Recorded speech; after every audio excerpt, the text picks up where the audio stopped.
যারা ইনপুটার ওরা হচ্ছে যে আমাদেরকে কি বলবে বা আমরা কি বলবো, মানে টোটাল ব্যাপারটা হচ্ছে যে একটা মানে টেনশনের মধ্যে পড়ে যাচ্ছে।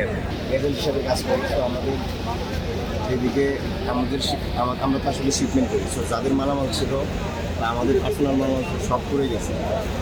তো এখন হচ্ছে যে আমাদের এটা হচ্ছে যে যারা ইনপুটার ওরা হচ্ছে যে আমাদেরকে কি বলবে বা আমরা কি বলবো, মানে টোটাল ব্যাপারটা হচ্ছে যে একটা মানে টেনশনের মধ্যে পড়ে যাচ্ছে।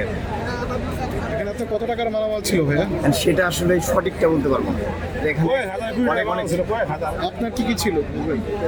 আমাদের ভ্যারাইটিস মাল ছিল, আমরা যে শিপমেন্টগুলো করি, সো বিভিন্ন ইনপুটার যারা আছে ওরা আমাদের মতন শিপমেন্ট করে, সো আমাদের ভ্যারাইটিস মালগুলো ছিল। হ্যাঁ, আমাদের ভ্যারাইটিস মালামাল ছিল, সো আমরা আসলে সঠিক বলতে পারবো না যে কত ছিল আর কি। এখন কি চাওয়া পাওয়া সরকারের কাছে যে এটা এখন তো আপনারা তো সব প্রথম এখন হচ্ছে যে দেখা যাক, এখন আগুন এখনো নিয়ন্ত্রণে আসে নাই, ভিতরে মনে হয় আরো খুবই বাজে অবস্থা। আমরা বাইরে থেকে যেটা দেখতে পারতেছি এটাই, মানে এতটুকু নিয়ে আমরা আমাদের আসলে আমাদের চোখের সামনে পড়ে যাচ্ছে, এই জিনিসটা খুবই খারাপ লাগছে।